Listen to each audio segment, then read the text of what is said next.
Welcome to the deep dive. Today, we're diving straight into a pretty major development in international commerce. President Trump's announcement on Wednesday, April 2nd, 2025. He detailed a new set of tariffs aimed at boosting American manufacturing. Yeah, and it wasn't exactly low-key. Yeah. A formal event, Rose Garden, Yeah, the whole thing. And the global economic gears are definitely already grinding in response. definitely. To really get a handle on this, you've shared some great materials with us. We've got the initial reports from AP News, Newsweek. They capture the immediate details, some early takes. Right, and crucially, we also had those Wikipedia entries. They meticulously track the whole tapestry of tariffs from Trump's second term. That gives us some vital context for this latest move. Exactly. So our mission for this deep dive, for you listening, is clear. Look beyond just the headlines, the market jitters. We want to break down the specifics of these new tariffs, explore the why behind them, and really try to understand the potential chain reaction globally. Okay. Let's get right into it. So the announcement itself, AP covered it well. It carried a really strong message. President Trump stated pretty clearly that these tariffs would mean jobs and factories would come roaring back to the U.S. And he didn't just frame it economically, did he? No, not at all.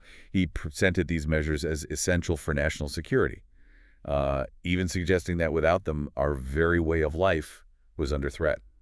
Pretty strong stuff. Yeah, and those AP photos from the Rose Garden, seeing him signing the executive order, it really drives home that this is concrete, it's happening. Exactly. It visually confirms it's a policy shift, not just talk. So looking at the specifics, as of April 2nd, the scope is, well, it's broad, really broad. Okay, like how broad? We're talking a 10% universal import duty on all goods brought into the U.S. Right. That's basically everything, Wow, a blanket tariff. pretty much. Yeah. And it's set to take effect super quickly, April 5th, 2025. That's just a few days. And that wasn't the only thing, was it? There was something about beer cans. Right, good catch.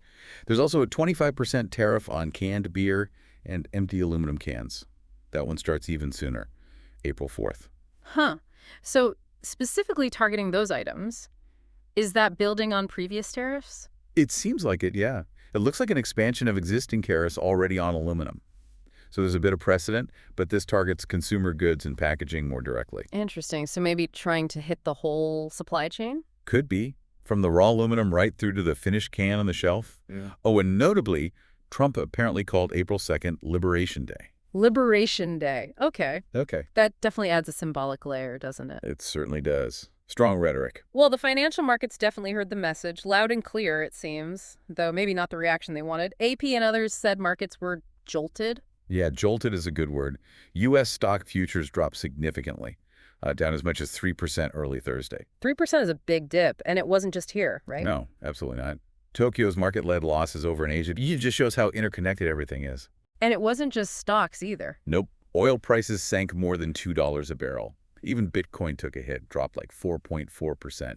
It's clear there's widespread uncertainty, nervousness about the ripple effects. Then what about governments? How are other countries reacting? Swiftly. The UK, for example. They stressed the U.S. is still its closest ally, but, importantly, said they'll work towards an agreement to avoid a trade war. They argued it would weaken the West. Okay, trying to strike a balance there. Exactly. And Italian PM Meloni echoed that sentiment. Similar line, wanting to avoid a trade war. So key allies are cautious, expressing concern while trying to maintain the relationship. But not everyone was so cautious. Brazil sounded a bit more forceful. Yeah, Brazil's reaction was definitely more assertive. They mentioned considering taking the case to the WTO, the World Trade Organization. And didn't their Congress do something pretty significant? They did. Unanimously passed a reciprocity bill. Basically, it gives their government the green light to retaliate with tariffs if other countries target Brazilian goods. That's a big statement of intent. Wow, unanimous. That sends a message. And the EU. The EU perspective, coming through Villa, seems firmer. There was that quote about Trump only understanding the language of force. Oof, strong word. Yeah. The hope in Brussels seems to be that a strong, unified response might actually push Trump towards negotiation, maybe even get him to backtrack. Okay, so let's dig into the how a bit. How can the president just do this? What's the legal basis? The Wikipedia stuff you shared was helpful here. Right. It's not just waving a wand. There are different legal paths being used. We see the familiar one, Section 232 of the Trade Expansion Act. That was used for the steel and aluminum tariffs before, both first term and the renewals. That's the national security justification, right? Exactly. It lets the president act without Congress if the Commerce Secretary finds imports threaten national security after investigations and hearings. Okay, so that's one tool. But these newer ones, the universal tariff, are they using something else? It seems so. Earlier in the second term, Trump also invoked the National Emergencies Act, the NEA, and the International Emergency Economic Powers Act, or IEEPA, How did that work? by declaring national emergencies related to the border, immigration, energy, things like that. Declaring an emergency opens up a different path to enact tariffs, one that might not meet Congress or the whole TEA process. And the Wikipedia entry said using IEPA for tariffs like this is new, unprecedented. That's right. It's a significant departure. As Trump reportedly said when signing orders, declaring an emergency means you can do whatever you have to do. It's like a very broad interpretation of those powers for trade policy, likely to face legal challenges, I'd imagine. But Congress isn't totally powerless under the NEA, is there? Can't they try to stop it? Theoretically, yes.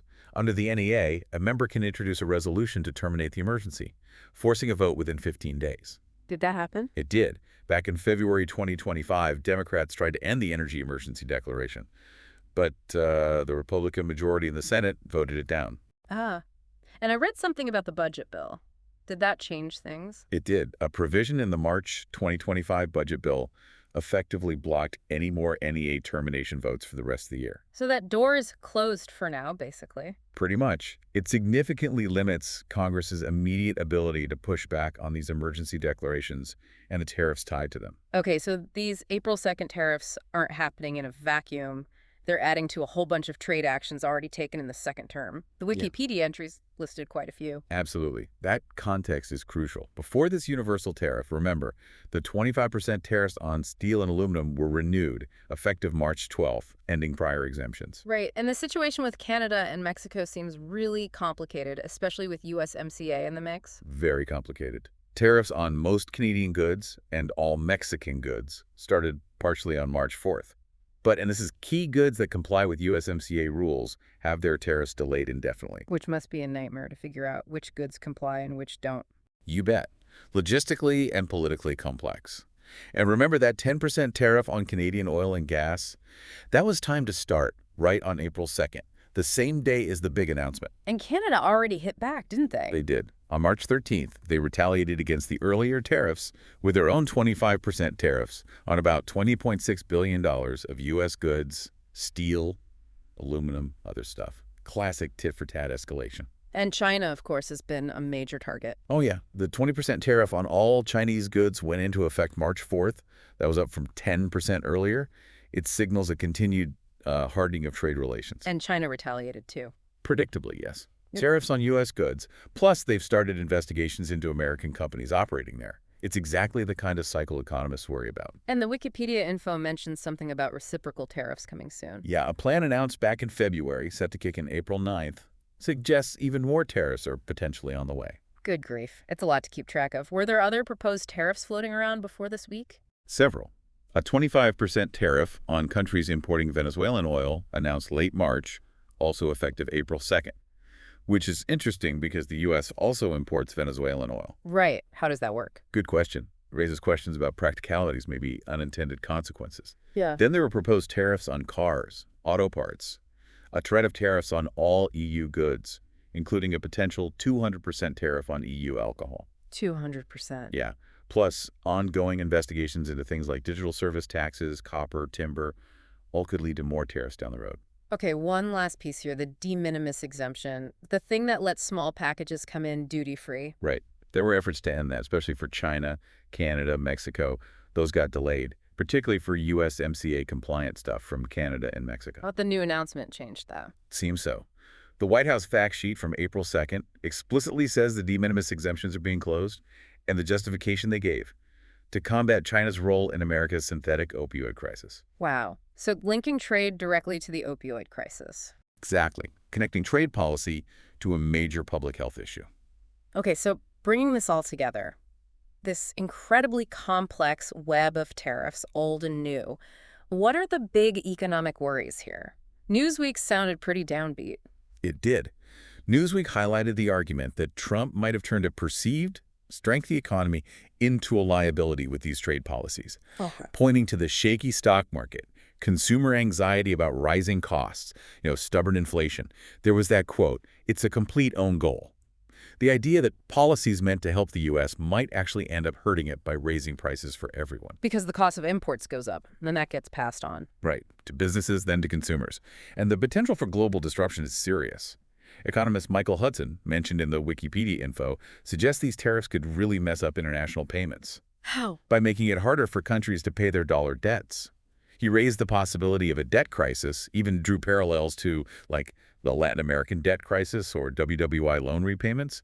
That's a pretty sobering thought. Definitely sobering. And it's not just theoretical, is it? We already saw Canada retaliate. Exactly. Canada, the biggest U.S. supplier of steel and aluminum, got hit hard by earlier tariffs and hit back. These actions don't happen in a vacuum. They trigger responses, things escalate, and multiple economies can suffer. So, as we wrap up this deep dive, let's bring it back to the key takeaways for listeners. It's clear this new universal tariff is a huge addition to an already very complex, fast-moving trade situation. It's not just targeted anymore, it's broad, sweeping. Precisely. And you have these starkly contrasting views. The administration saying it's vital for national security, for jobs, and then global partners, economists, worrying about economic damage, inflation, escalating trade wars that hurt everyone. Right. Which leads us to our final thought for you to chew on. With tariffs this broad, implemented this quickly, what are the unforeseen consequences we might see? How could these big, abstract policy shifts eventually filter down and affect everyday life globally? It's really a moment to think about how interconnected global trade actually is and how quickly things can change.